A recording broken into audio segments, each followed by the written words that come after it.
5 ತಲೆಮಾರಿನ ನುರಿತ ಶಿಲ್ಪಿಗಳ ಕುಟುಂಬದ ಕುಡಿ.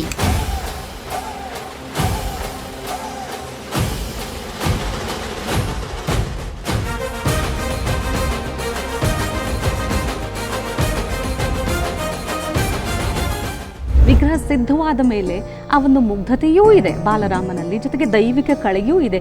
ಒಂದು 5 ವರ್ಷದ ಮಗು ಹುಡುಕ್ಬಿಟ್ರೆ ಸಾಕ? ಇಲ್ಲ, 5 ವರ್ಷದ ಮಗು ಒಳಗಡೆ ರಾಮನ ಹುಡುಕ್ಬೇಕಿತ್ತು ನಮಗೆ.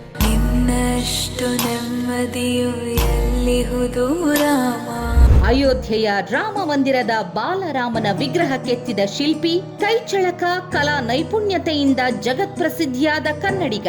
ಒಂದು ರಾತ್ರಿಯಲ್ಲಿ ನಾನು ಫೇಮಸ್ ಆಗಿರ್ಬೋದು, ಬಟ್ ನಮ್ಮ ಕುಟುಂಬ ಒಂದು 250 ವರ್ಷಗಳಿಂದ ಇದು ಮಾಡ್ತಾ ಬರ್ತಾ ಇದೆ. ನೋಡಿ, ಅದು 2 ರೀತಿ ಇದೆ. ನೇತಾಜಿ ಕಾಣ್ತಾ ಇದ್ದಾರೆ ಅಂತ ಒಂದು, ನೇತಾಜಿ ತರ ಕಾಣ್ತಾ ಇದ್ದಾರೆ ಅಂತ ಒಂದು.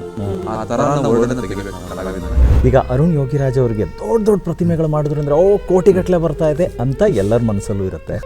ಕೆಲವೊಮ್ಮೆ ವಾರದ ಹಾಲಿನ ಬಿಲ್ಲು ಕಟ್ಟಕ್ಕೆ ನನ್ನ ಹತ್ರ ದುಡ್ಡಿಲ್ದಿರೋ ಸಮಯನೂ ಇದೆ, ತಾಳಿಗೆ ದುಡ್ಡಿಲ್ದಿರೋ ಸಮಯನೂ ನಾನು ನೋಡಿದ್ದೀನಿ. ಅದು ಸಿಕ್ಬಿಡ್ತು, ನಾನು ಮಾಡ್ಬಿಟ್ಟೆ ಅನ್ನೋದೆಲ್ಲೂ ನನ್ನ ಮನಸ್ಸೊಳಗೆ ಹೋಗ್ತಾ ಇಲ್ಲ. ಯಾಕೆ ನೋಡಕ್ಕೆ ನಮ್ಮ ತಂದೆನೇ ಇಲ್ವಲ್ಲ. ಅದಾದ್ಮೇಲೆ ರಾಮನ ವಿಗ್ರಹ ಮಾಡ್ತೀವಿ, ಅದು ನೋಡೋಕ್ಕೂ ನಮ್ಮ ತಂದೆ ಇಲ್ಲ. ಅದು ಉಳ್ಕೊಂಡೇ ಬಿಟ್ಟಿದೆ ಮನಸ್ಸಲ್ಲಿ. ಮೋಸ್ಟ್ಲಿ ಇನ್ನು ಅದು ಯಾವಾಗಲೂ ಇನ್ನು ಹೋಗೋದೇ ಇಲ್ಲ ಅನ್ಸುತ್ತೆ.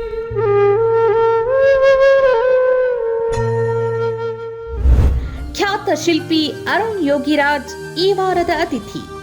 ತಪ್ಪದೇ ವೀಕ್ಷಿಸಿ. ಇದೇ ಜೂನ್ 7ರಂದು ಶುಕ್ರವಾರ ರಾತ್ರಿ 8 ಗಂಟೆಗೆ, ಮರುಪ್ರಸಾರ ಇದೇ ಜೂನ್ 9ರಂದು ಭಾನುವಾರ ಮಧ್ಯಾಹ್ನ 3 ಗಂಟೆಗೆ ನಿಮ್ಮ ನೆಚ್ಚಿನ ಚಂದನ ವಾಹಿನಿಯಲ್ಲಿ.